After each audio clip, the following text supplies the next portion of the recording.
Sayings of Confucius, translated by Lionel Giles. The master said, "To learn and to practice on occasion what one has learnt, is this not true pleasure?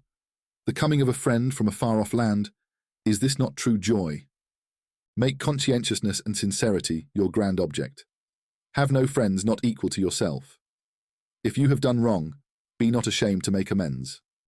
Observe the bent of a man's will when his father is alive, and his actions after his father is dead. If during the 3 years of mourning he does not swerve from his father's principles, he may be pronounced a truly filial son." The odes are 300 in number, but their purport may be summed up in a word. Have no depraved thoughts. Observe a man's actions. Scrutinize his motives. Take note of the things that give him pleasure. How then can he hide from you what he really is? Acquire new knowledge whilst thinking over the old, and you may become a teacher of others. The higher type of man is not like a vessel which is designed for some special use. Study without thought is vain. Thought without study is perilous. Absorption in the study of the supernatural is most harmful. Shall I tell you what true knowledge is? When you know, to know that you know, and when you do not know, to know that you do not know, that is true knowledge. Tzu Chang was studying with a view to official preferment. The master said to him, "Among the various things you hear said, reserve your judgment on those which seem doubtful, and give cautious utterance to the rest. Then you will seldom fall into error. Among the various things you see done, set aside those which seem dangerous, and cautiously put the others into practice. Then you will seldom have occasion for repentance. If you seldom err in your speech, and seldom have to repent of your actions, official preferment will come of itself." The master said, "I do not see how a man without sincerity can be good for anything. How can a cart or carriage be made to go without yoke or crossbar? To sacrifice to a spirit with which you have nothing to do is mere servility. To shirk your duty when you see it before you shows want of moral courage." Someone inquired as to the meaning of the great sacrifice. The master said, "I do not know. He who knew its meaning would find it as easy to govern the empire as to look upon this," pointing to his palm. Wang Sun-chia asked, saying, "What means the adage, 'Better be civil to the kitchen god than to the god of the inner sanctum'?" The master replied, "The adage is false. He who sins against heaven can rely on the intercession of none." The master said, "He who serves his prince with all the proper ceremony will be accounted by men a flatterer. It is bootless to discuss accomplished facts, to protest against things past remedy, to find fault with things bygone. How am I to regard one who has rank without liberality, who performs ceremonies without reverence, who approaches the rites of mourning without sorrow? Men's faults are characteristic. It is by observing a man's faults that one may come to know his virtues. Having heard the true way in the morning, what matters it if one should come to die at night? The scholar who is bent on studying the principles of virtue, yet is ashamed of bad clothes and coarse food, is not yet fit to receive instruction. Instead of being concerned that you have no office, be concerned to think how you may fit yourself for office. Instead of being concerned that you are not known, seek to be worthy of being known. When you see a good man, think of emulating him.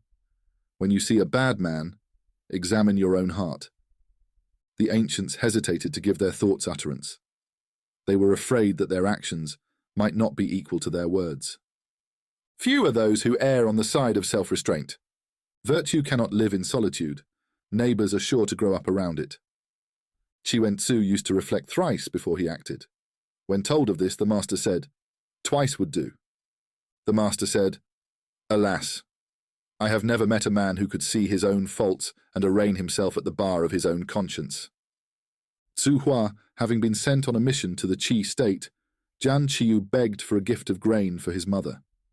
The master said, "Give her a peck." The disciple asking for more, he said, "Give her then a bushel." But Jian Qiu eventually gave her as much as 500 weight of grain. Then the master rebuked him, saying, when Qi went to the Qi state, he was conveyed by a team of sleek horses and was wearing costly fur garments. Now I have heard that the princely man succors the distressed, but will not add to the opulence of the wealthy. Yuan Su, having been made governor of a district, was presented with 900 measures of grain.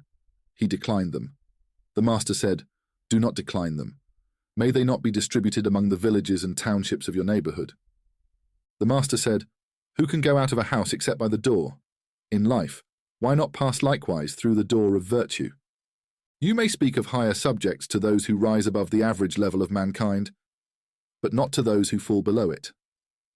With coarse food to eat, water to drink, and the bended arm as a pillow, happiness may still exist. Wealth and rank unrighteously obtained seem to me as insubstantial as floating clouds." The inhabitants of Huxiang were unconversable people, and when a young man from those parts came to see Confucius, the disciples hesitated to let him in. But the master said, "When a man comes to me, I accept him at his best, not at his worst. Why make so much ado? When a man washes his hands before paying a visit, and you receive him in that clean state, you do not thereby stand surety for his always having been clean in the past." The master said, "Is virtue then so remoter? I have only to show a desire for virtue, and lo, it is here." The master said, "Prodigality begets arrogance, parsimony begets niggardliness. But it is better to be niggardly than arrogant. Without due self-restraint, courtesy becomes oppressive. Prudence degenerates into timidity, valor into violence, and candor into rudeness. Love of daring and dread of poverty lead to sedition. The man without natural virtue, if pursued by the hatred of society, will become a desperado. If a man is proud and avaricious, though his other qualities may embrace all that was fine in the character of Cho Kung, they are not worth taking into account. It is not easy to find a man who, after 3 years of self-cultivation, has not reached happiness. He who is out of office should not meddle in the government. Hot-headedness without honesty, ignorance without ingenuousness, simplicity without sincerity. Such characters I do not understand. Pursue the study of virtue as though you could never reach your goal, and were afraid of losing the ground already gained." The master said, "I have not met one whose love of virtue was equal to his love of sensual beauty. Though in making a mound I should stop, when but one more basketful of earth would complete it, the fact remains that I have stopped. On the other hand, if in levelling it to the ground I advance my work by but one basketful at a time, the fact remains that I am advancing. Alas, there are sprouting crops which never come into ear. There are others which, having come into ear, never ripen into grain. We ought to have a wholesome respect for our juniors. Who knows but that by and by they may prove themselves equal to the men of today? It is only when they reach the age of 40 or 50, without distinguishing themselves, that we need no longer be afraid of them." Words of just admonition cannot fail to command a ready assent. But practical reformation is the thing that really matters. Words of kindly advice cannot fail to please the listener. But subsequent meditation on them is the thing that really matters. I can make nothing of the man who is pleased with advice, but will not meditate on it, who assents to admonition, but does not reform. A great army may be robbed of its leader, but nothing can rob one poor man of his will. It is only when the cold season comes that we know the pine and cypress to be evergreens. Let a pupil join with you in self-cultivation before you let him approach the general truths of philosophy. But let him approach these general truths before he is allowed to form his character for good. He should have formed his character for good before he is allowed to make exceptions to a general rule. When Yen Yuan died, the master said, "Alas, God has forsaken me. God has forsaken me." On the death of Yen Yuan, the disciples wanted to give him a sumptuous funeral, but the master said, "Better not." Nevertheless, the disciples did give him a sumptuous funeral, whereupon the master said, "Hui looked upon me as his father, yet I have not been able to treat him as my son. The fault is not in me, but in you, my disciples." Qilu inquired concerning men's duty to spirits. The master replied, "Before we are able to do our duty by the living, how can we do it by the spirits of the dead?" Qilu went on to inquire about death. The master said, "Before we know what life is, how can we know what death is?" Tzu Chang asked a question about clearness of mental vision. The master said, "He whose mind is proof against the slow-soaking poison of slander and the sharp stings of calumny may be called clear-sighted and far-seeing as well." The master said, A man may know the 300 odes by heart, but if he proves himself incapable when given a post in the government, or cannot make a speech unaided when sent on a foreign mission, of what use to him is all his learning? Tzu Kung asked, saying, "What may be said of a man who is beloved by all his fellow townsmen?" The master replied, "That is not enough to go upon." "What of one who is hated by all his fellow townsmen?" The master replied, "Neither is that enough to go upon. It would be otherwise if, among his fellow townsmen, the good loved him and the wicked hated him." The master said, "A good man must have trained the people for 7 years before they are fit to go to war." To take an untrained multitude into battle is equivalent to throwing them away. In a well-governed country, speak boldly and act boldly. In a country where lawlessness prevails, let your actions be bold, but your speech tactful. It is harder to be poor without murmuring than to be rich without arrogance. The men of olden times who studied virtue had only their own improvement in view. Those who study it now have an eye to the applause of others. Refusal to instruct one who is competent to learn entails the waste of a man. Instruction of one who is incompetent to learn entails waste of words. The wise man is he who wastes neither men nor words. Those whose care extends not far ahead will find their troubles near at hand. He who requires much from himself and little from others will be secure from hatred. If a man is not in the habit of asking, "What do you make of this? What do you make of that?" I can make nothing of him. Hopeless indeed is the case of those who can herd together all day long without once letting their conversation reach a higher plane, but are content to bandy smart and shallow wit. When a man is generally detested, or when he is generally beloved, closer examination is necessary. It is the man that is able to develop his virtue, not virtue that develops the man. The real fault is to have faults, and not try to amend them. Where there is education, there is no distinction of class. Men who differ in their principles cannot help each other in their plans. If language is lucid, that is enough. There are 3 errors to be avoided in the presence of a great man. The first is precipitancy, speaking before it is your turn to speak. The second is bashfulness, not speaking when your turn comes.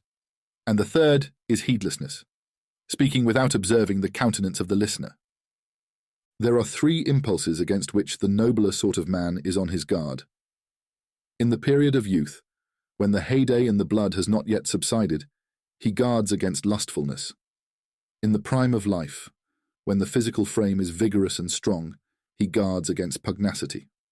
In old age, when the vital forces are in their decline, he guards against the greed of gain. The highest class of men are they whose knowledge is innate. Next to these are they whose knowledge is acquired by study.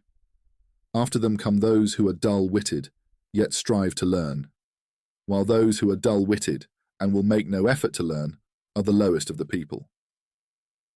When you see the good, act as though you could never quite come up with it. When you are brought face to face with evil, act as though you were trying the heat of boiling water. I have heard some such saying as this, and I have seen men live up to it.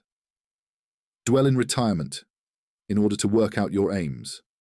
Practice righteousness in order to apprehend the truth. Such a saying I have heard, but I have never seen a man live up to it. Men's natures are alike. It is their habits that carry them far apart. Only 2 classes of men never change, the wisest of the wise and the dullest of the dull. Speaking to Tsulu, the master said, "Have you ever heard, you, of the 6 shadows which attend 6 several virtues?" "No," he replied.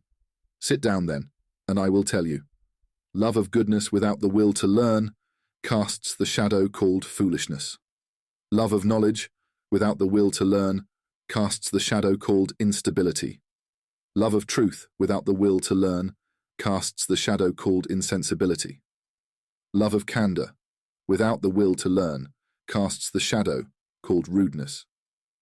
Love of daring without the will to learn casts the shadow called turbulence. Love of firmness without the will to learn casts the shadow called eccentricity. Ceremonies, forsooth. Can ceremonies be reduced to a mere matter of silken robes and jade ornaments? Music, forsooth. Can music be reduced to a mere matter of bells and drums? Men who are grave and stern in appearance but inwardly weak and unprincipled? Are they not comparable to the lowest class of humanity? Sneaking thieves that break into houses by night? Your goody-goody people are the thieves of virtue. The master said, "Would that I could do without speaking." Tzu Kung said, "If our master never spoke, how could we, his disciples, transmit his doctrines?" The master replied, "Does God speak? The four seasons hold on their course, and all things continue to live and grow. Yet, tell me, does God speak? Girls and servants are the most difficult people to handle. If you treat them familiarly, they become disrespectful. If you keep them at a distance, they resent it. Individual virtue. The master said, "Is he not a princely man? He who is never vexed that others know him not? True virtue rarely goes with artful speech and insinuating looks. At home, a young man should show the qualities of a son. Abroad, those of a younger brother. He should be circumspect but truthful. He should have charity in his heart for all men, but associate only with the virtuous. After thus regulating his conduct, his surplus energy should be devoted to literary culture. In the matter of food and lodging, the nobler type of man does not seek mere repletion and comfort. He is earnest in his affairs and cautious in his speech, and frequents virtuous company for his own improvement. He may be called one truly bent on the study of virtue." Meng Yitsu asked for a definition of filial piety. The master said, "It consists in there being no falling off." Fan Chi was driving the master's carriage some time after, when the latter told him, saying, "Meng Yitsu asked me about filial piety, and I answered that it consisted in there being no falling off." Fan Chi said, "What did you mean?" The master replied, "That parents should be served in the proper spirit while living, buried with the proper rites after death, and worshipped thereafter with the proper sacrifices." Meng Wupo asked for a definition of filial piety. The master said, "There is filial piety when parents are spared all anxiety about their children, except when they happen to fall sick." Tzu Yu put a question on the subject of filial piety. The master said, "The filial piety of today reduces itself to the mere question of maintenance. Yet this is something in which even our dogs and horses have a share. Without the feeling of reverence, what is there to distinguish the two cases?" Tzu Xia also asked about filial piety. The master said, "It can hardly be gauged from mere outward acts.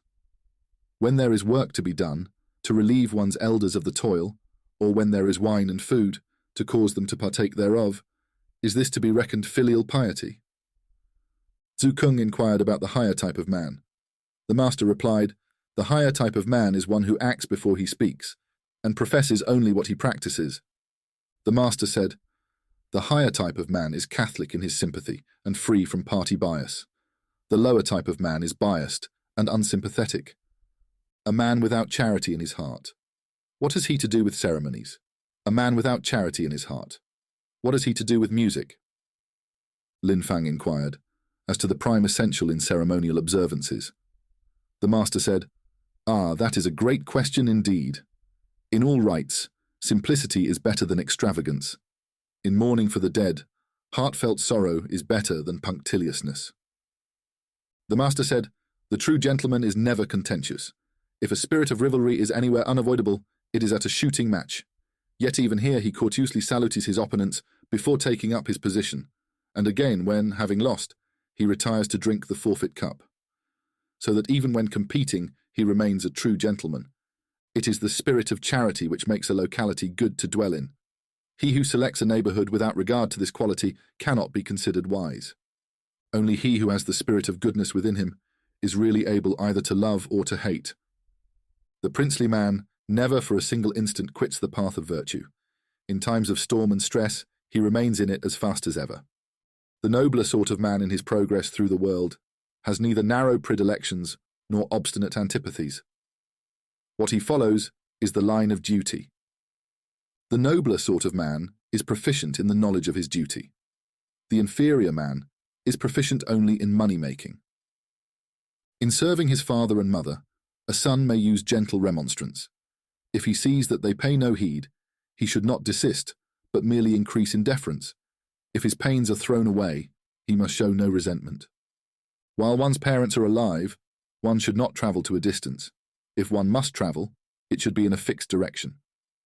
The age of one's parents should always be kept in mind, on the one hand, as a subject for rejoicing, on the other, as a cause for alarm. The wise man will be slow to speak, but quick to act. Tzu Chang asked, saying, The Prime Minister Tzu Wen held office 3 times, but showed no joy. He lost it 3 times, but testified no concern.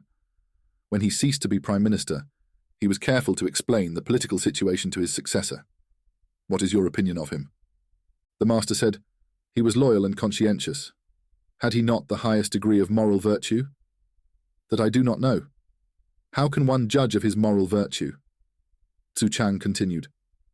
When Sui Tzu slew the Prince of Qi, Chen Wen-tzu, though the possessor of 10 teams of war horses, forsook his wealth and turned his back on the country.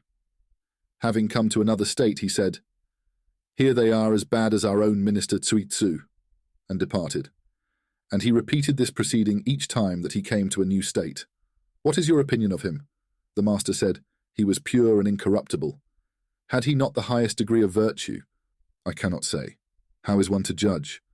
The master said, When the solid outweighs the ornamental, we have boorishness. When the ornamental outweighs the solid, we have superficial smartness. Only from a proper blending of the two will the higher type of man emerge.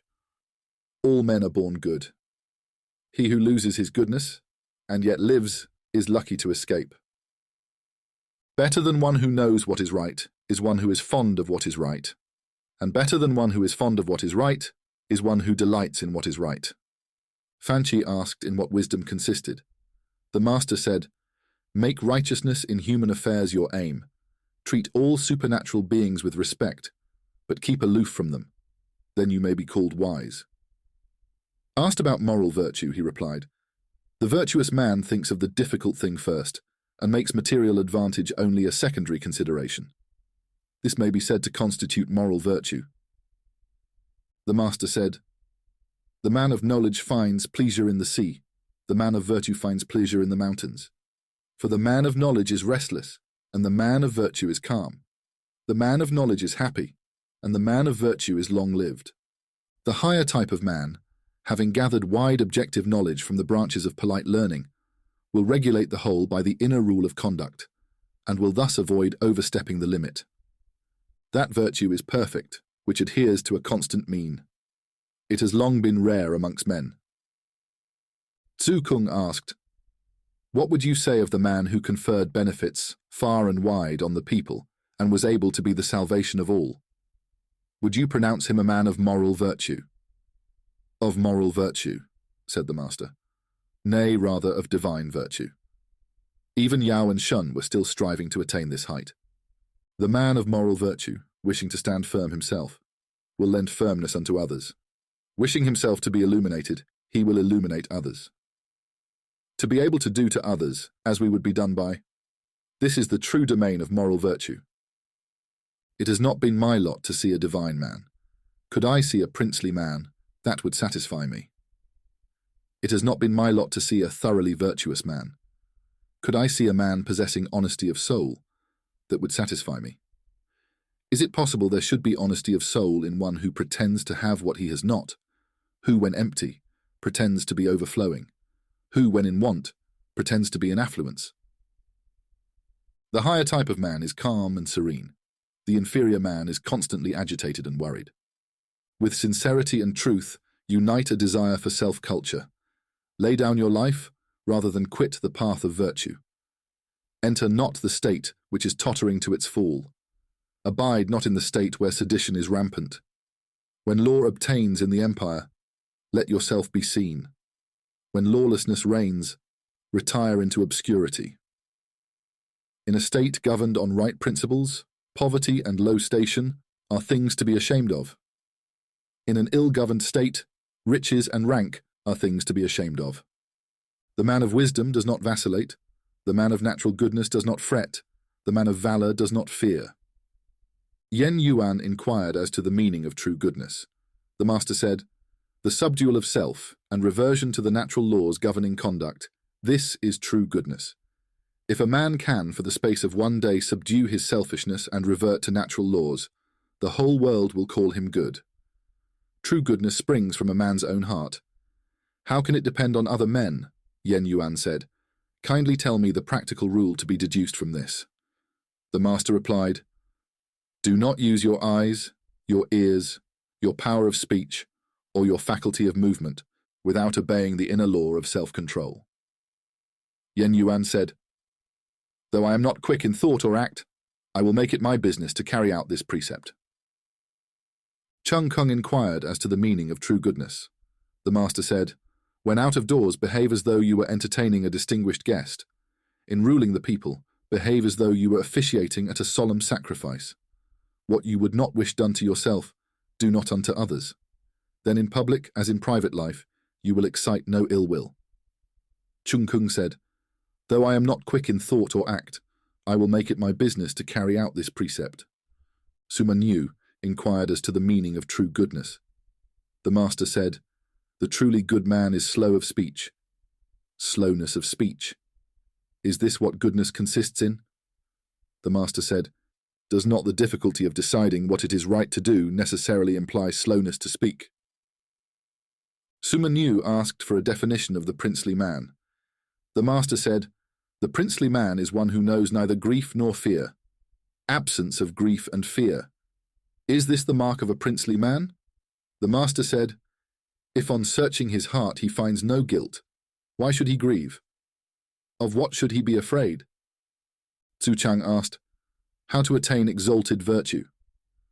The master said, Make conscientiousness and truth your guiding principles, and thus pass on to the cultivation of duty to your neighbour. This is exalted virtue.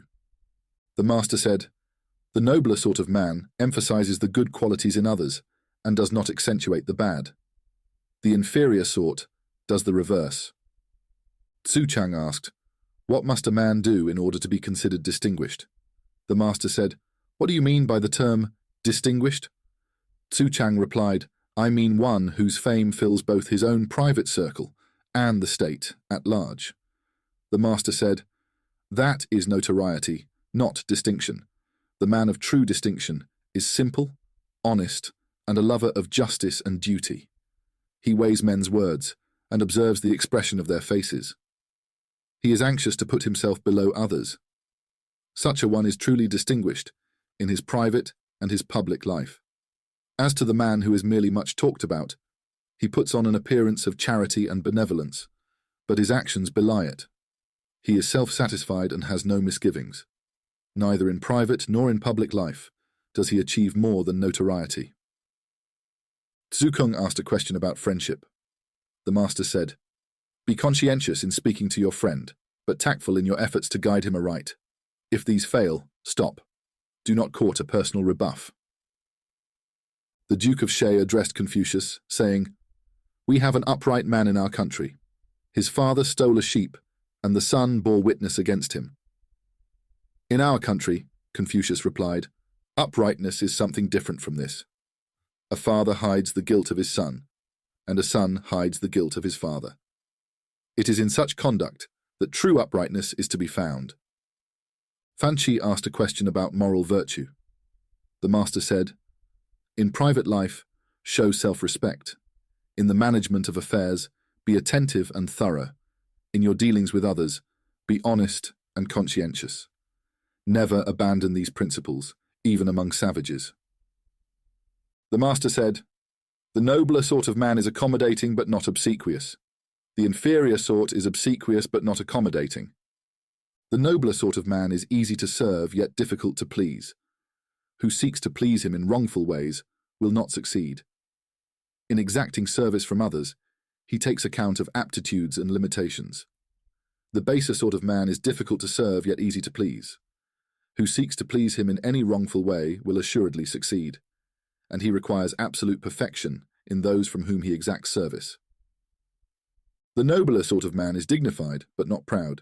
The inferior man is proud but not dignified. Xian said, To refrain from self-glorification, to subdue feelings of resentment, to control selfish desire, may this be held to constitute perfect virtue. The master said, These things may certainly be considered hard to achieve, but I am not so sure that they constitute perfect virtue.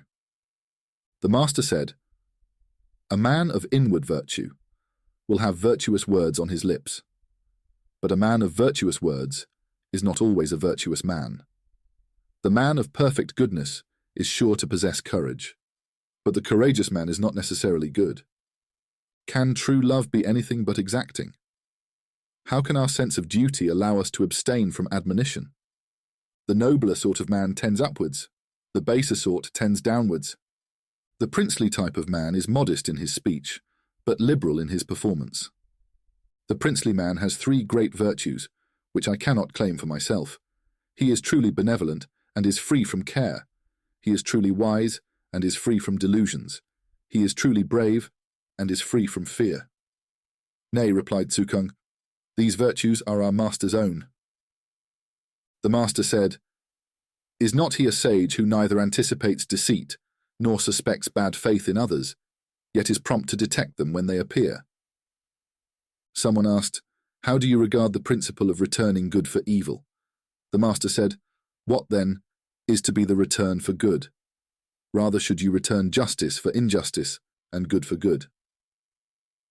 Tsulu asked about the conduct of the princely man.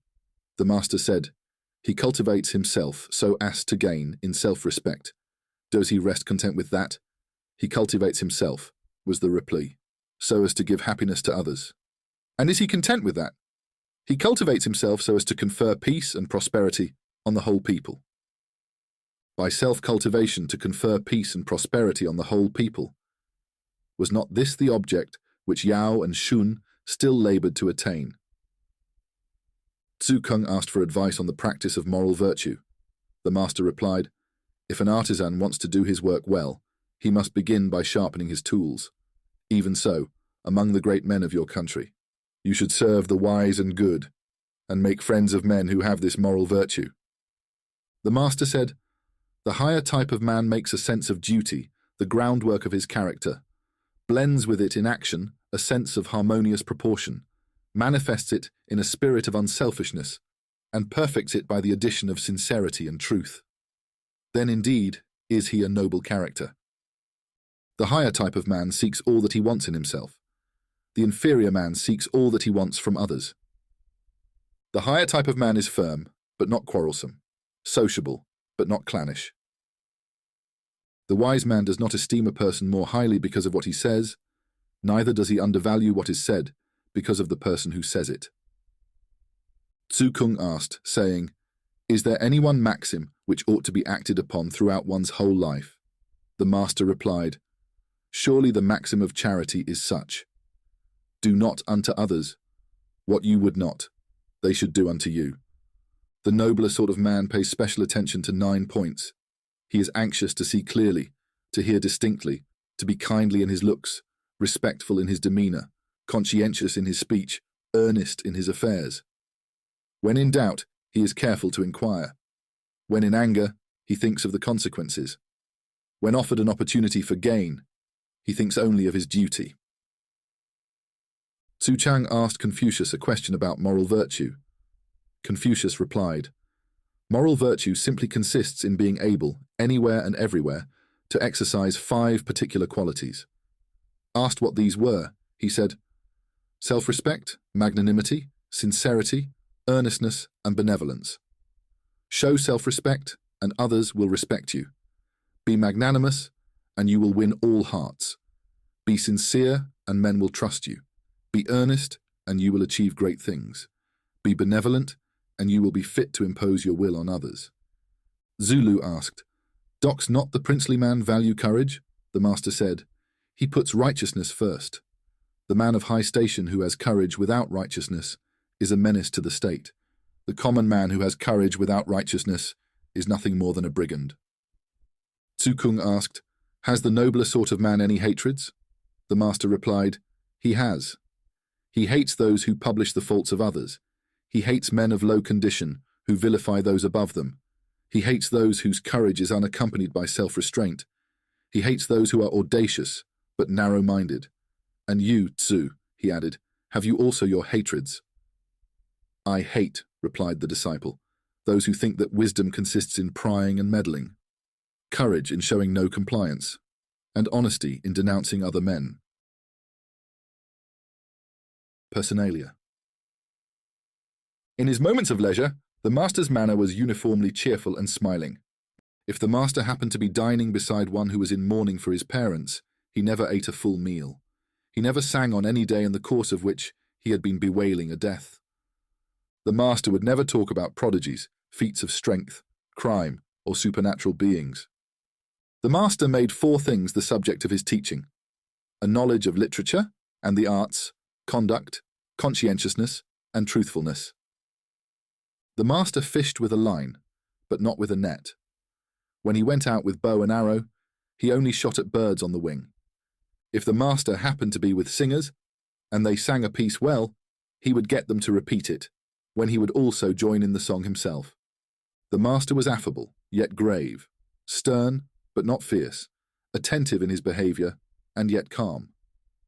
The master seldom spoke of money-making, of the laws of providence, or of moral virtue. There were 4 words of which the master barred the use.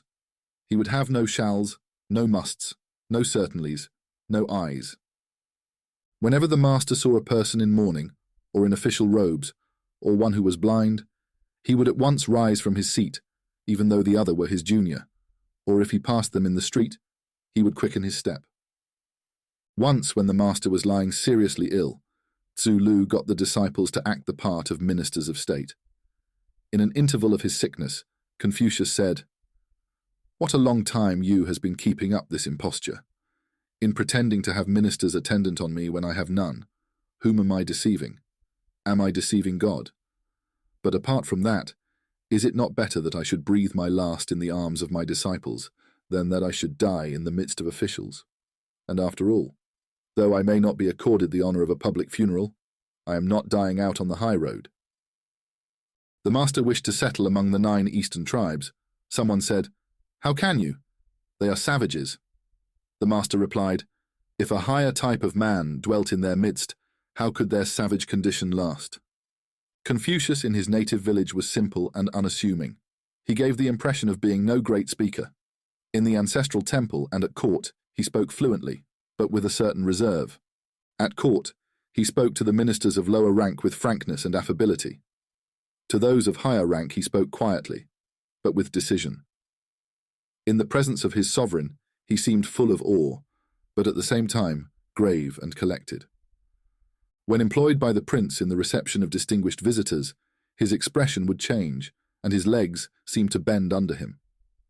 Standing in the presence of the visitors, he saluted them with clasped hands, turning about from right to left and keeping the skirt of his robe properly adjusted, back and front.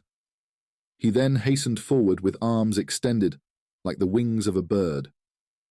When a visitor departed, he would report in that sense to the prince, saying, "The visitor is not looking back." When he entered the gate of the palace, he seemed to bend his body as though the gate were not large enough to let him pass. He did not stand in the middle of the doorway, nor in passing through did he set foot on the threshold. When he passed the prince's throne, his expression seemed to change, his legs seemed to bend under him, and words seemed to fail him. Holding up his robe with both hands, he ascended the dais, his body slightly bent, and holding his breath as though he dared not breathe. When he came out from his audience and had descended the first step, his countenance lost its anxious expression, and he looked serene and happy. When he reached the bottom of the steps, he hastened away with his arms outstretched like wings, but when he got back to his place, he still seemed full of awe. He carried the prince's regalia with body slightly bent, as though he could hardly support its weight. He raised it to the height of his head, and lowered it again to the height of his chest. His countenance indicated nervousness, and he dragged his feet as though something held them to the ground. In offering presents as an ambassador, his appearance was sedate. At a private audience, he wore a pleased look. He would not eat meat that was clumsily cut or served without its proper sauce. Although there might be an abundance of meat, he never let it exceed in quantity the vegetable food. In wine alone, he laid down for himself no particular limit, but he never reached the stage of intoxication. He took ginger at every meal. He did not eat much. When eating, he did not converse. When in bed, he did not speak. Even though he had nothing but coarse rice and vegetable soup, he would always reverently offer some to the ancestral spirits. He would not sit on a mat that was placed awry. On one occasion, Chi Kang-tzu having sent him some medicine, he bowed as he received it, saying, "Not being familiar with this drug, I would not venture to try it." His stables having been burnt down, the master on his return from the court said, "Has anyone been hurt?" He did not ask about the horses. If the prince sent him a present of cooked meat, he would sit down to taste it on a properly placed mat. If the prince sent him a present of raw meat, he would have it cooked and offer it in sacrifice. If the prince sent him a live animal, he would keep it alive. When the prince summoned him to his presence, he would go on foot without waiting for his carriage. If any of his friends died who was without a home or relations, he would say, "I will see to the funeral."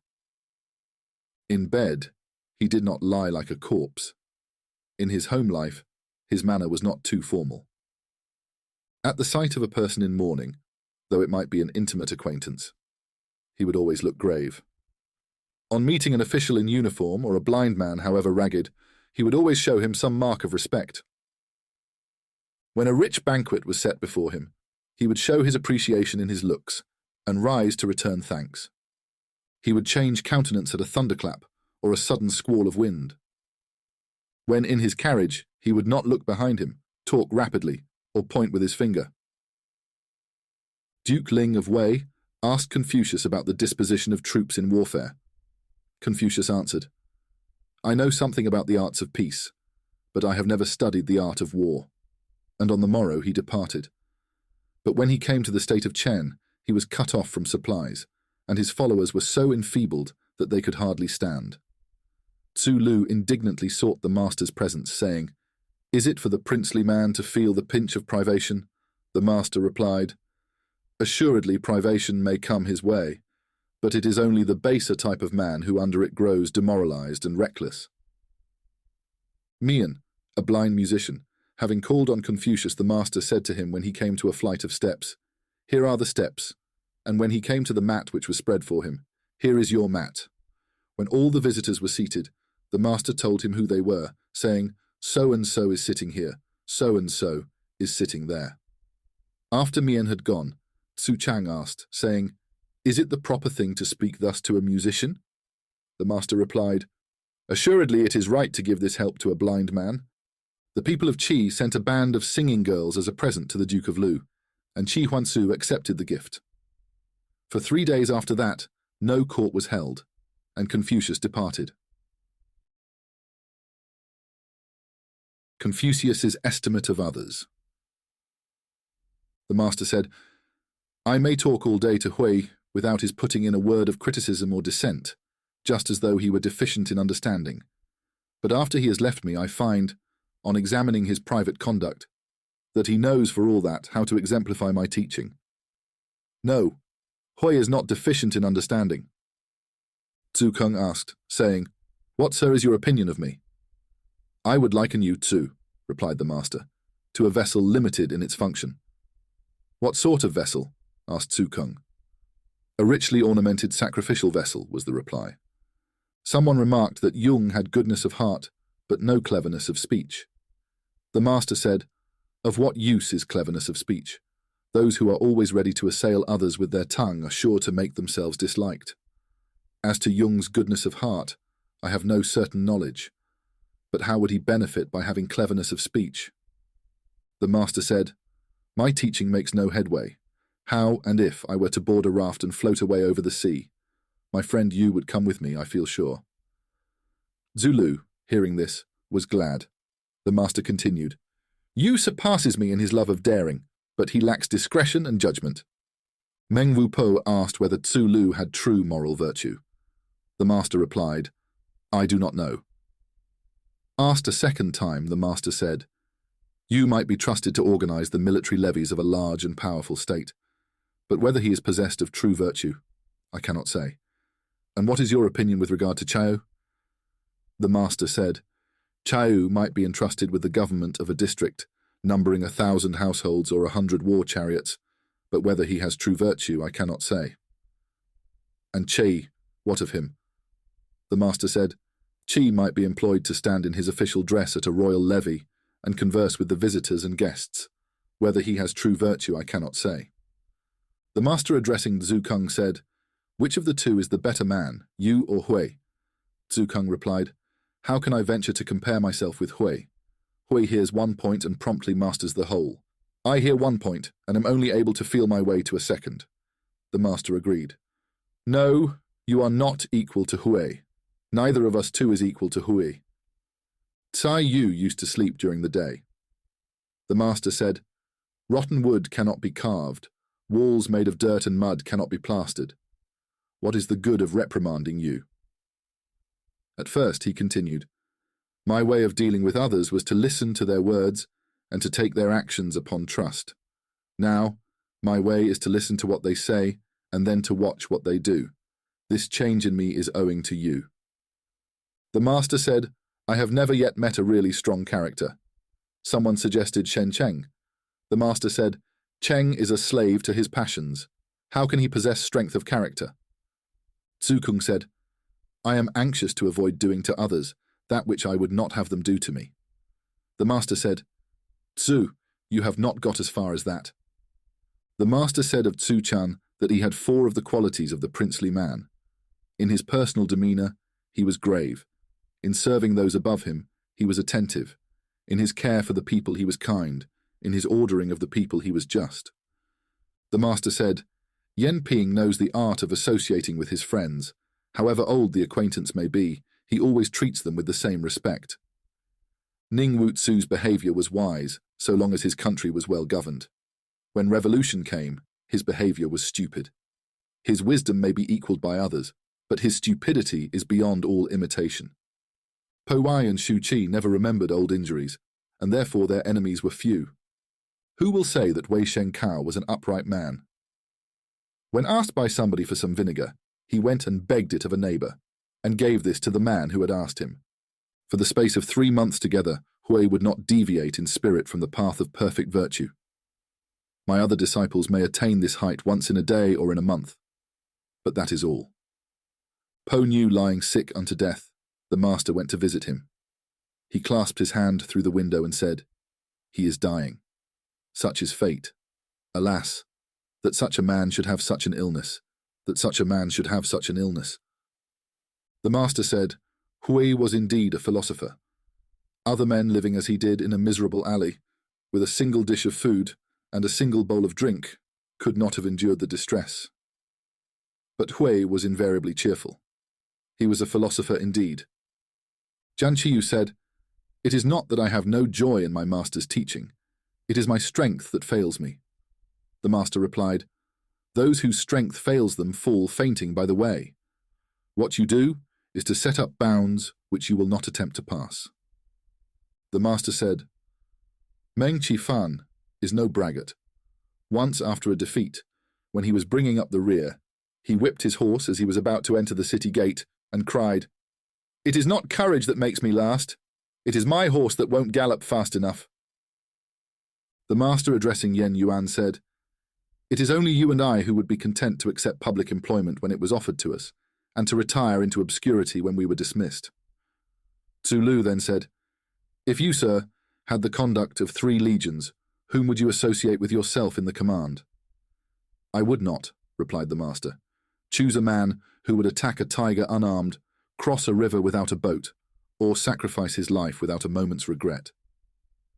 Rather should it be one who would not embark on an enterprise without anxiety, and who was accustomed to lay his plans well before putting them into execution. The master said, Tai Po may be said to have reached the summit of virtue.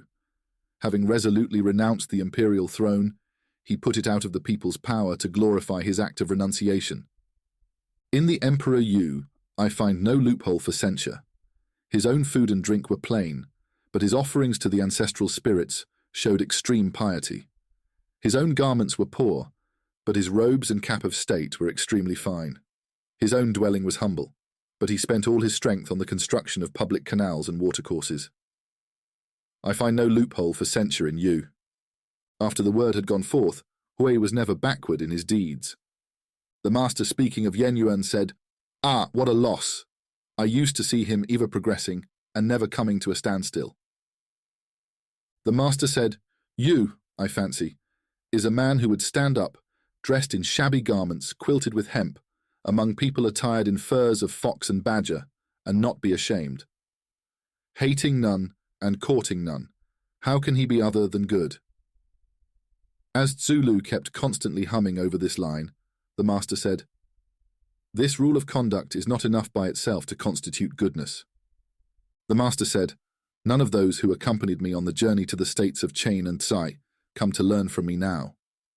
Distinguished for their virtuous conduct were Yen Yuan, Min Tzu Chien, Jan Ponyu, and Chung Kung; for their skill in speaking, Tsai Wo and Tzu Kung; for their administrative powers, Jan Yu and Chi Lu; for their literary attainments, Tzu Yu and Tzu Xia. Hui does not help me. He takes such delight in everything I say. What noble piety is that of Min Tzu Chien? Other men speak of him in exactly the same terms as his own parents and his own brethren." When Yen Yuan died, the master wept with passionate grief, so that those who were with him said, "Master, your sorrow is too passionate." "Is it too passionate?" he replied. "Whose death should be a cause for violent grief, if not this man's?"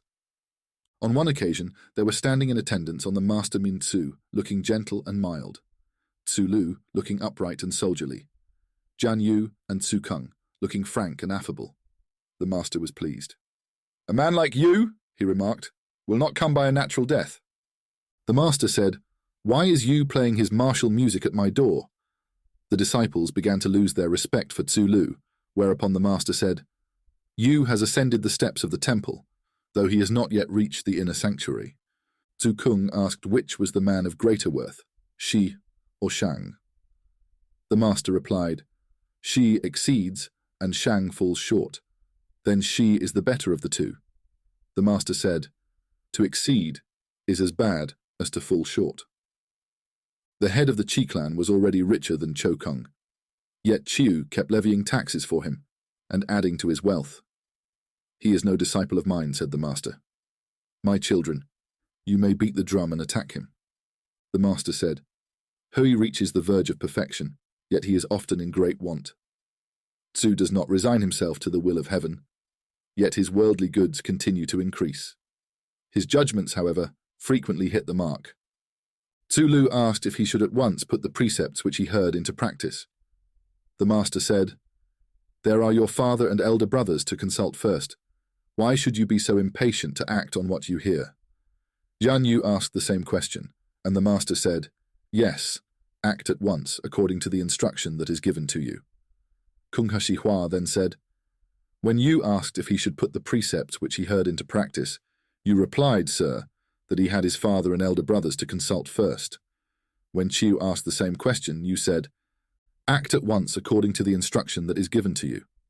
Now I am puzzled, and beg for an explanation." The master replied, "Chiu is apt to hang back, therefore I press him on. Yu has eagerness enough for two, therefore I hold him back." Chi Tzujan asked if Chung Yu and Jan Chiu could be termed great ministers. The master said, "I thought you had something extraordinary to ask about, and now it turns out to be a question about Yu and Chiu. What men call a great minister is one who serves his prince according to the principles of truth and virtue, and when that is impossible, resigns. Yu and Chiu, however, can only be termed ordinary officials." "Which is as much as to say that they will always obediently follow their master's will?" The master replied, "They would not follow him so far as to commit parricide or regicide." The master said, "Yu is the man to settle a long litigation in a few words." Tzu Kung was fond of weighing other men's merits and defects. The master said, "Surely Tzu must be a very great sage. Personally, I have no time for this." Government and public affairs. The master said, "In ruling a country of 1,000 chariots, there should be scrupulous attention to business, honesty, economy, charity, and employment of the people at the proper season. A virtuous ruler is like the pole star, which keeps its place, while all the other stars do homage to it. People despotically governed and kept in order by punishments may avoid infraction of the law, but they will lose their moral sense. People virtuously governed and kept in order by the inner law of self-control will retain their moral sense, and moreover become good. Duke I asked, saying, "What must I do that my people may be contented?" Confucius replied, "Promote the upright and dismiss all evildoers, and the people will be contented. Promote the evildoers and dismiss the upright, and the people will be discontented." Chi Kung-tsu asked, by what means he might cause his people to be respectful and loyal, and encourage them in the path of virtue. The master replied, "Conduct yourself towards them with dignity, and you will earn their respect. Be a good son and a kind prince, and you will find them loyal. Promote the deserving, and instruct those who fall short, and they will be encouraged to follow the path of virtue." Someone, addressing Confucius, said, "Why, sir, do you take no part in the government?" The master replied, "What does the book of history say about filial piety? Do your duty as a son and as a brother, and these qualities will make themselves felt in the government." This, then, really amounts to taking part in the government. Holding office need not be considered essential. The people can be made to follow a certain path, but they cannot be made to know the reason why. Zhu Kung asked for a definition of good government. The master replied, "It consists in providing enough food to eat, in keeping enough soldiers to guard the state, and in winning the confidence of the people." And if one of these three things had to be sacrificed, which should go first? The master replied, "Sacrifice the soldiers." And if of the two remaining things one had to be sacrificed, which should it be? The master said, "Let it be the food. From the beginning, men have always had to die. But without the confidence of the people, no government can stand at all." Qing, Duke of the Qi state, questioned Confucius on the art of government. Confucius replied, "Let the sovereign do his duty as a sovereign, the subject his duty as a subject, the father his duty as a father, and the son his duty as a son." "A good answer," said the Duke, "for unless sovereign and subject, father and son do their respective duties, however much grain there may be in the land, I could obtain none to eat." Tzu Chang put a question about the art of governing. The master said, "Devote yourself patiently to the theory, and conscientiously to the practice, of government." Chi Kung-tsu asked Confucius for advice on the subject of government. Confucius replied, "To govern is to keep straight. If you, sir, lead the people straight, which of your subjects will venture to fall out of line?" Chi Kung-tsu, being vexed by robbers, asked Confucius for his advice. Confucius replied, saying, "If you, sir, can check your own cupidity, there will be no stealing, even though rewards should be offered for theft." Chi Kung-tsu questioned Confucius on a point of government, saying, "Ought not I to cut off the lawless in order to establish law and order? What do you think?" Confucius replied, "Sir, what need is there of the death penalty in your system of government? If you showed a sincere desire to be good, your people would likewise be good. The virtue of the prince is like unto wind, that of the people like unto grass.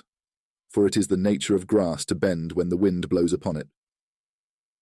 Zulu asked for a hint on the art of governing. The master replied, "Take the lead and set the example of diligent toil." Asked for a further hint, he said, "Be patient and untiring." Chung Kung, being prime minister to the head of the Qi clan, asked for advice on governing. The master said, "Make a point of employing your subordinates, overlook trifling mistakes, raise to office worthy and able men." "But," said Chung Kung, "how am I to discover these worthy men and single them out for promotion?" "Promote those that you know," was the reply. "As for those that you do not know, will not their claims be brought before you by others?" Zulu said, "The Prince of Wei is waiting, sir, for you to take up the reins of government. Pray, what is the first reform you would introduce?" The master replied, "I would begin by defining terms and making them exact." "Oh, indeed," exclaimed Zulu. "But how can you possibly put tilings straight by such a circuitous route?" The master said, "How unmannerly you are, you! In matters which he does not understand, the wise man will always reserve his judgment. If terms are not correctly defined, words will not harmonize with things. If words do not harmonize with things, public business will remain undone. If public business remains undone, order and harmony will not flourish. If order and harmony do not flourish, law and justice will not attain their ends. If law and justice do not attain their ends, the people will be unable to move hand or foot. The wise man therefore frames his definitions to regulate his speech, and his speech to regulate his actions. He is never reckless in his choice of words. Fan Chi asked to be taught the art of husbandry. The master said, "Any farmer can teach you that better than I can." He then asked to be taught gardening. The master said, "Any gardener will teach you that better than I can." Fan Chi, having gone out, the master said, "What a small-minded man is Fan Shu. If the ruler is addicted to modesty and self-control, his people will not permit themselves to be irreverent. If the ruler loves justice and duty, his people will not venture to be unruly. If the ruler loves sincerity and good faith, the people will not be slow to respond. Such being his qualities, the people will flock to him from all quarters, with their babes strapped to their backs. What need for him to know the art of husbandry?" The master said, "If the ruler is personally upright, his subjects will do their duty unbidden. If he is not personally upright, they will not obey, whatever his bidding." When the master went away, Jian Yu drove his carriage. The master said, "What an abundant population." Jian Yu said, "Now that the people are so abundant, what is the next thing to be done?" "Enrich them," said Confucius. "And having enriched them, what then?" "Teach them," was the reply. The master said, "If a country had none but good rulers for 100 years, crime might be stamped out and the death penalty abolished." How true this saying is.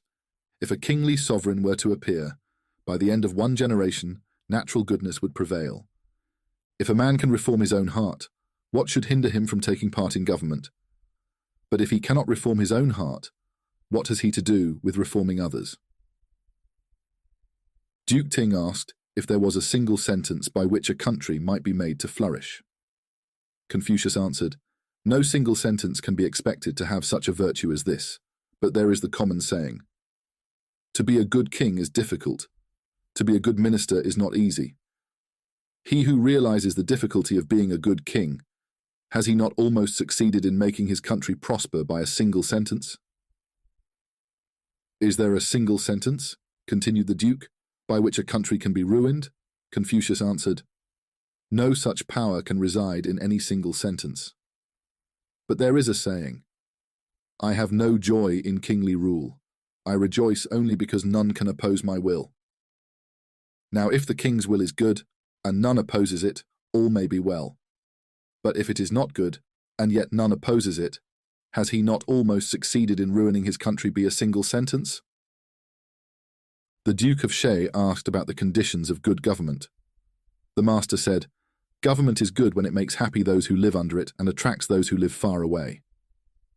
Tsu Xia, when governor of Chufu, asked for advice on government. The master said, "Do not try to do things in a hurry. Do not be intent on small gains. What is done quickly is not done thoroughly, and if small gains are considered, great things remain unaccomplished." Zulu asked about the service due to a prince. The master said, "Use no deceit, but if you oppose him openly." The master said, "If the ruler cherishes the principle of self-control, the people will be docile to his commands." Shun was one who did nothing, yet governed well. For what, in effect, did he do?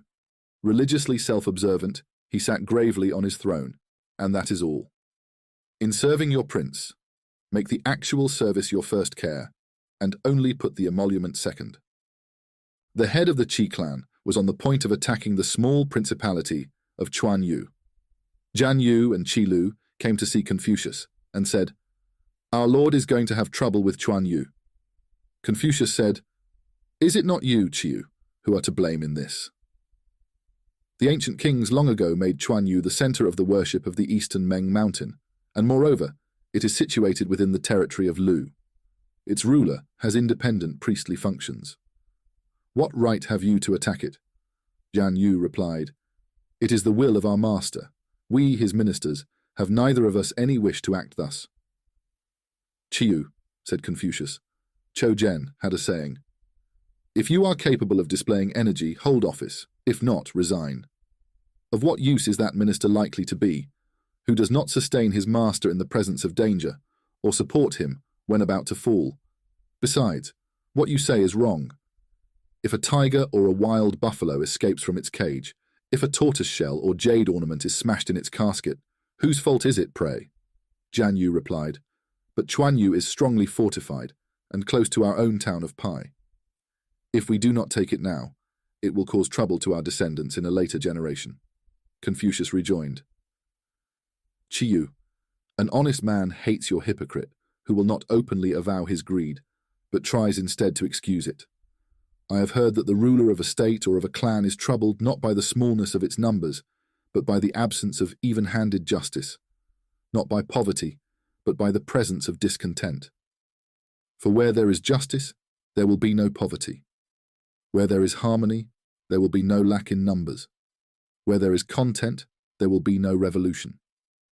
This being the case, then, if outlying communities resist your authority, cultivate the arts of refinement and goodness in order to attract them, and when you have attracted them, make them happy and contented. Now you two, you and Chiyu, are aiding and abetting your master. Here is an outlying community which resists your authority, and you are unable to attract it. Partition and collapse are imminent in your own state, and you are unable to preserve it intact. And yet you are planning military aggression within the borders of your country.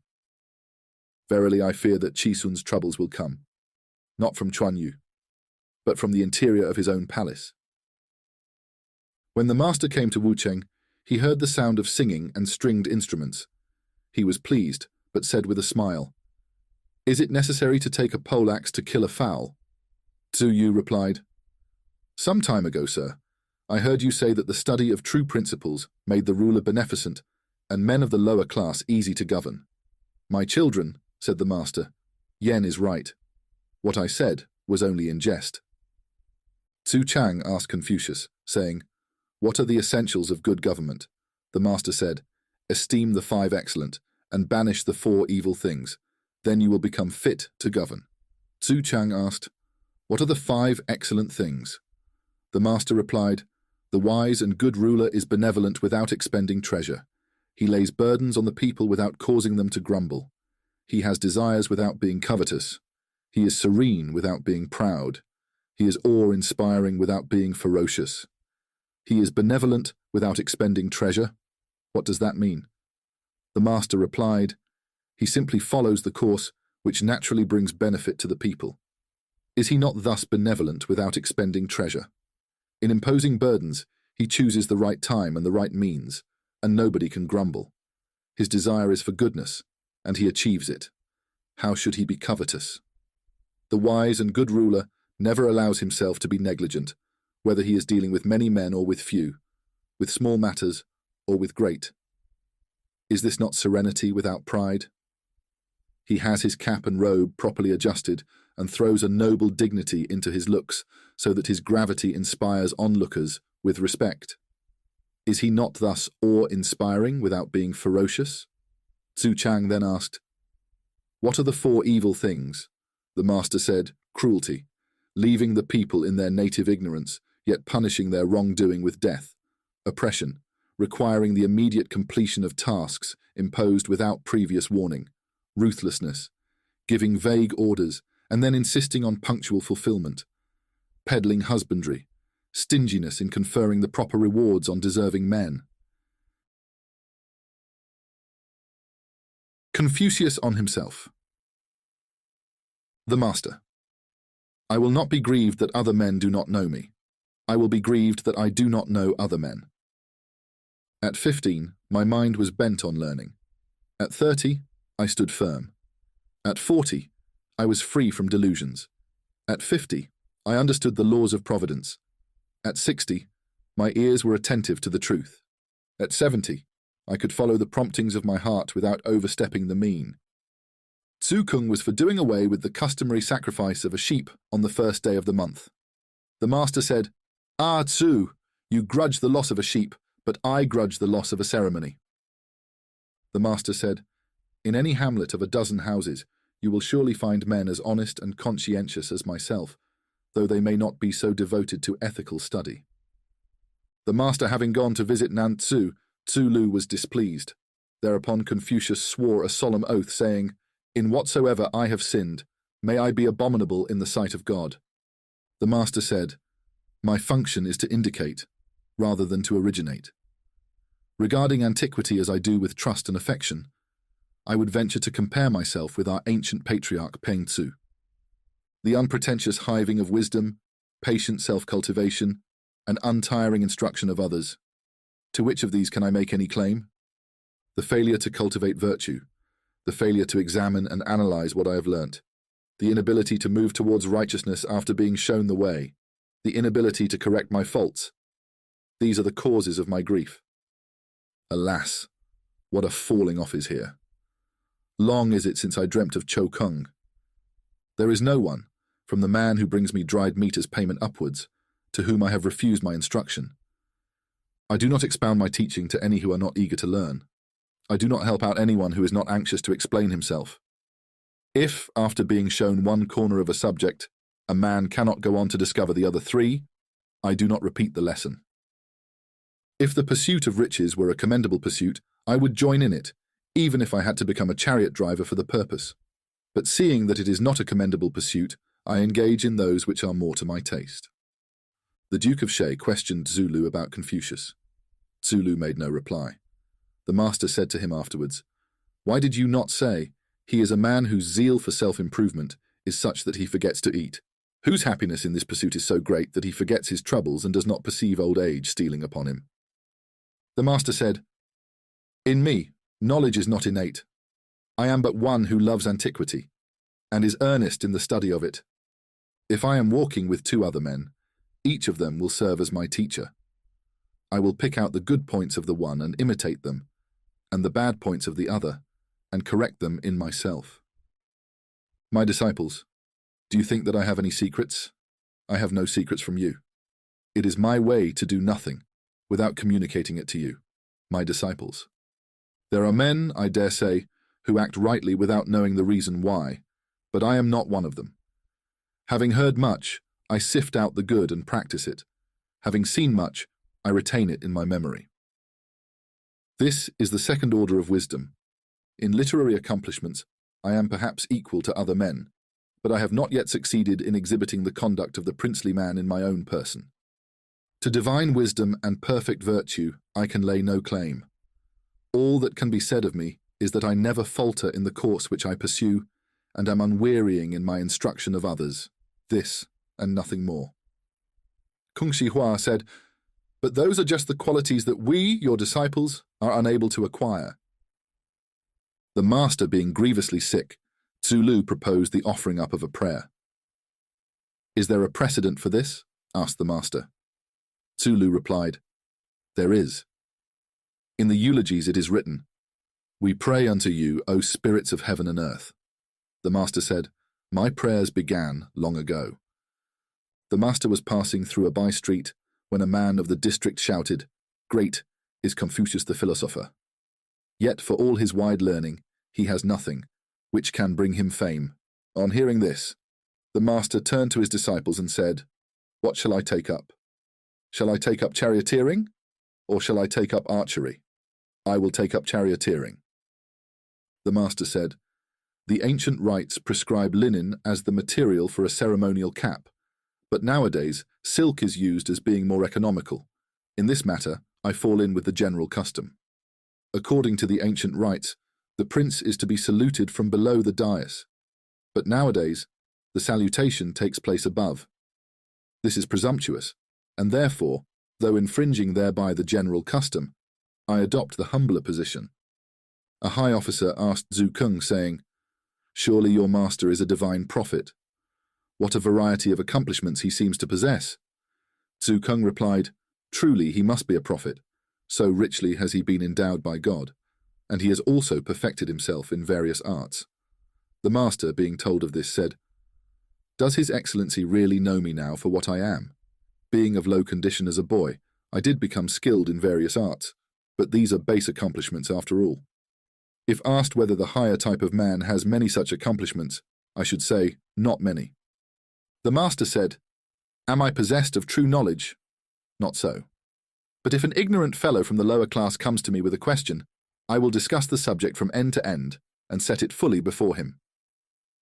Kung said to Confucius, "If you had a lovely jewel, would you hide it away in a casket, or would you try to sell it for a good price?" The master replied, "Oh, certainly I would sell it, but I would wait until a price was offered." The master said, "Out of doors, to tender faithful service to prince and ministers, at home, to be duteous towards father and elder brothers, to observe the rites of mourning with the utmost care, to avoid being overcome with wine. Which of these virtues have I?" In matters pertaining to ceremonies and music, the ancients were more or less uncivilized in comparison with the refinement of a later age. Nevertheless, in practice, I take the earlier period as my guide. As an arbiter in litigation, I am no better than other men. But surely the grand object to achieve is that there shall be no litigation at all. Wei Sheng Mao, addressing Confucius, said, "Chiyu, why is it you keep hopping about thus from place to place? Is it not in order to show off your fine rhetoric?" Confucius replied, "I do not allow myself to indulge in fine rhetoric. No, it is because I consider obstinacy a fault." The master said, "There are none who know me for what I am." Kung said, "How is it, sir, that none know you?" The master replied, "I make no complaint against heaven, neither do I blame my fellow men. In the study of virtue, I begin at the bottom and tend upwards. Surely heaven knows me for what I am." "Tzu, do you look upon me as a man who has studied and retained a mass of various knowledge?" "I do," he replied. "Am I wrong?" "You are wrong," said the master. "All my knowledge is strung on one connecting thread. I used to spend whole days without food and whole nights without sleep in order to meditate. But I made no progress. Study, I found, was better." Pai Si sent an invitation to Confucius, and the master wished to go. Zulu, however, said, "Once upon a time, sir, I heard you say that the nobler sort of man would not enter into intimacy with one who laid himself out to do wrong. Now Pai Si has raised the standard of rebellion in Chungmu. How can you think of going thither?" "True," replied the master. "Those were my words. But is there not a saying, 'The hard may be rubbed without losing its substance. The white may be steeped without losing its purity.' Am I then a bitter gourd, fit only to be hung up and not eaten?" Confucius as seen by others. Tzu asked Kung, saying, "Whenever our master comes to any new country, he is sure to find out all about its method of government. Does he seek this information himself, or is it voluntarily proffered?" Kung replied, "Our master gains his information because he is so genial and good, so full of deference, modesty, and regard for others. In seeking information, how differently does he behave from ordinary men?" The master, having gone up into the grand temple, asked questions about everything. Someone remarked, "Who says that the son of the citizen of Chu has any knowledge of ceremonial observances? He comes to the temple and asks about everything he sees." Hearing the remark, the master said, "This in itself is a ceremonial observance." The prefect of the frontier in the town of Ai asked to be introduced to Confucius, saying, "I have never failed to obtain an audience of any sage who has visited these parts." He was thereupon introduced by the master's followers, and on coming out he said, "My sons, why grieve at your master's fall from power? The empire has long been lying in evil ways, but now God is going to make Confucius his herald to rouse the land." The master said, "Shen, a single principle runs through all my teaching." Tseng Tzu answered, "Yes." When the master had gone out, the disciples asked, saying, "What principle does he mean?" Tseng Tzu said, "Our master's teaching simply amounts to this: loyalty to oneself and charity to one's neighbor." Yen Yuan heaved a deep sigh and said, "The more I look at our master's teaching, the higher it seems. The more I test it, the more reliable it appears." I am gazing at it in front of me, when lo, it is suddenly behind me. Our master knows how to draw men after him by regular steps. He broadens our outlook by means of polite learning, and restrains our impulses by means of inward self-control. Even if I wished to stop, I could not do so. Yet after I have exhausted all my efforts in pursuit of the goal, there still remains something inaccessible rising up beyond. And though I would fain make towards it, I cannot find the way. Tzu Lu once passed the night in Shimen, where the gatekeeper said to him, "Where do you come from?" Tzu Lu replied, "From the school of Confucius." "Oh, is he not the man," said the other, "who is trying to do what he knows to be impossible?" Chen Kang asked Po Yu, saying, "Have you ever received any secret teaching from your father?" He replied, "No. But once, when I was passing hurriedly through our hall, I met my father standing alone, and he said, 'Have you studied the Odes?' I replied, 'Not yet.' He said, 'If you do not study the Odes, you will have no conversation.' Thereupon I withdrew and studied the Odes. Another day I met him again standing alone as I hastened through the hall, and he said, 'Have you studied the Book of Rites?' I replied, 'Not yet.' He said, 'If you do not study the Book of Rites, you will have no stability of character.' I withdrew and studied the Book of Rites. These are the two pieces of instruction I have received." Chen Kang went away rejoicing and said, "I asked about one thing and have learned three. Something about the Odes, something about the rites, and also that the higher type of man has no secrets, even with his own son." Yang Huo wished to have an interview with Confucius, but Confucius would not go to see him. He therefore sent Confucius a sucking pig as a present. Confucius, however, chose a time when the other was out, to go and pay his respects, but he happened to fall in with him on the road. Thereupon, Yang Huo addressed Confucius, saying, "Come with me. I have something to say to you." Can he be called truly benevolent, who hugs his jewel to his bosom and allows his country to drift into confusion? He cannot, was the reply. Can he be called truly wise, who wishes to engage in public affairs, yet loses several opportunities of doing so? He cannot. "Well," rejoined Yang Huo, "the days and months are fleeting by, and the years will not wait for us." "True," replied Confucius. "I will presently take office." The eccentric Chie Yu of the Chu state passed Confucius's carriage singing, "O phonics, O phonics, how has thy virtue fallen? The past need no longer be a subject of reproof, but against the future it is still possible to provide. Desist, desist. Great is the danger of those who now engage in government." Confucius alighted, wishing to speak with him, but Chie Yu hastened rapidly away, and he was unable to get speech of him. Chang Chu and Qiani were working together in the fields when Confucius passed by and sent Tzu Lu to ascertain from them the whereabouts of the ford. Chang Chu asked, "Who is that man holding the reins?" "That is Confucius," replied Tzu Lu. "Is it Confucius of the Lu state?" "Yes." "Then surely he is the man to know where the ford is." Tzu Lu then questioned Qiani. Qiani said, "Who are you, sir?" "I am Cheng Yu." "Are you a disciple of Confucius of the Lu state?" He replied, "I am." "The whole empire," said Qiani, "is rushing headlong to destruction, and who is there that will reform it?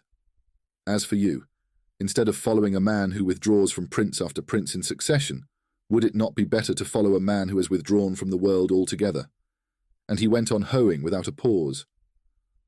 Tzu Lu went back and reported these remarks, whereupon the master looked surprised and said, "We cannot join the company of birds and beasts. If I am not to associate with these men of the ruling class, with whom am I to associate? If right principles prevailed in the empire, then indeed there would be no need for me to reform it." Shusun Wushu, speaking to the ministers at court, said, "Tzu Kung is a greater sage than Confucius." Tzu Fu Qingpo repeated this to Tzu Kung, who said, "Let me use the simile of a house surrounded by a wall. My wall rises only to the height of a man's shoulders, so that anyone can look over and see the excellence of the building within. But my master's wall is many fathoms in height. so that one who fails to find the gate of entry cannot see the beauties of the temple, nor the rich apparel of the officiating priests.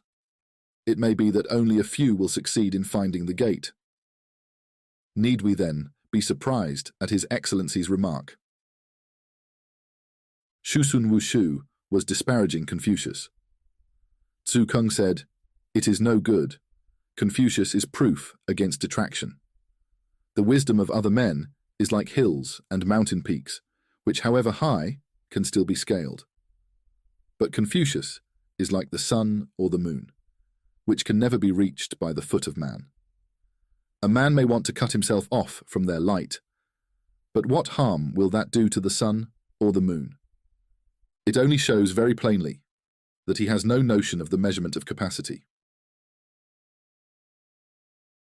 Sayings of the Disciples. Yu Tzu said, "It is seldom that good sons and brothers are given to insubordinate conduct. That those who dislike insubordinate conduct should be ready to foment sedition is something absolutely unknown. The wise man attends to the root. For if this be properly set, virtue will spring from it. And what is the root of all goodness but filial piety and fraternal love?" Cheng Tzu said, "There are 3 points on which I daily examine myself. Have I been conscientious in working for others? Have I been truthful in my intercourse with my friends? Have I practiced what I preach?" Tzu said, "The man who can appreciate moral worth and disengage his mind from sensual passion, who can put forth his utmost strength to serve his parents and lay down his life to serve his prince, who speaks sincerely in his intercourse with friends. Such a man, though the world may call him untaught, has, in my opinion, received the best and highest education." Tzu Kung said, "What do you say of the poor man who refuses to flatter, and of the rich man who is free from pride?" "They are well enough," replied the master. "But better still is the poor man who is cheerful, and the rich man who cherishes the inner principle of harmony and self-control." Tzu Kung said, "One must cut and then carve, chisel and then polish, as the odes have it. Does not this passage illustrate what you say?" The master exclaimed, "Here is somebody at last with whom I can really discuss the odes. Refer him to any old verse, and he will see its application." Tzu Xia asked, saying, "What is the meaning of the passage? What dimples in her witching smile? What lovely eyes, clear white and black? Simplicity sets off her ornaments." The master replied, "You must have a plain background before you can lay on the colours. Rules of ceremony then require a background." "Ah!" exclaimed the master. "Shang always seizes my drift. Here, at any rate, is someone with whom I can discuss the odes." Tzu Yu said, "Too much fault-finding with princes entails disgrace. With friends, it brings estrangement." The master wanted to employ Qi Tiao Kai in the business of government, but the latter said, "No, I cannot yet sufficiently trust myself." The master was pleased with the reply. Once, when Yen Yuan and Qi Lu were standing by, the master said, "Come, tell me, each of you, the wish of your hearts." Tzu Lu said, "I should like to have carriages and horses and fine fur garments, and share them with my friends, nor would I mind if they were worn out in this way." Yen Yuan said, "My wish is to make no parade of goodness, and no display of toilsome service rendered." Tzu Lu then said, "I should like, sir, to hear your own wishes." The master said, "To comfort the aged, to win the confidence of my friends, to love and cherish the young." The master said, "Jung might well be made a prince." Chung Kung asked a question about Tzu Sang Potsu. The master replied, "He is a good man on the whole, though easygoing." Chung Kung rejoined, "Is it not excusable for a man who is strict in his own habits to be easygoing in dealing with the people under him? But if he becomes easygoing in his own habits, as well as in his practice abroad, this is surely too much of a good thing." The master said, "Jung's words are true." Jian Yu asked, "Is our master for or against the Prince of Wei?" "Oh," said Tzu Kung, "I will ask him that." He went in and said, "What sort of men were Po Ai and Shu Qi?" "They were 2 ancient worthies," was the reply. "Did they ever repine?" he asked. "They made perfect virtue their aim, and they attained it. Why then should they repine? Tzu Kung went out again and said, "Our master is not for the prince." Cheng Tzu said, "Ability asking instruction of incompetence, abundance sitting at the feet of insufficiency. A man of every virtue who thought he had none, solid in character yet making himself out a cipher, trespassed against, but never retaliating. Such was the humble state of mind in which my late friend spent his life." Cheng Tzu said, "If a man can safely be entrusted with the care of a young orphan prince, or with the government of a large province, and if the approach of a great emergency cannot shake his resolution, is he not a man of the princely type? Of the princely type he is indeed." The authorities of Lu were proposing to reconstruct the Long Treasury. Min Tzu Chien said, "Why not restore it, rather, in the ancient style? Why is it necessary to renovate it altogether?" The master said, "This man is no talker, but when he does speak, he speaks to the purpose." Su Manu lamenting said, "All other men have brothers, I alone have none." Tzu Sia said to him, "I have heard it said that life and death are divine dispensations, that wealth and rank depend on the will of God. The higher type of man is unfailingly attentive to his own conduct and shows respect and true courtesy to others. Thus all within the 4 Cs are his brethren. How then should he grieve at having no brothers?" Chi Tzu Cheng said, "The higher type of man is possessed of solid qualities, and that is all. What has he to do with the ornamental?" Tzu Kung replied, "I am sorry, sir, to hear you say such a thing about the higher type of man, for a 4-horse chariot cannot overtake the spoken word. The value of the ornament and the value of the substance are closely connected. Stripped of hair, the hide of a tiger or a leopard is very like the hide of a dog or a sheep." Duke Ai asked Yuzhou, saying, "It has been a year of famine. My exchequer is low. What am I to do?" Yuzhou replied, "Why not collect tithes?" "Why," said the Duke, "with a tax of 2/10 I still have not enough. How am I to make 1/10 do?" "If the people have plenty," was the reply, "how can the prince alone be in want?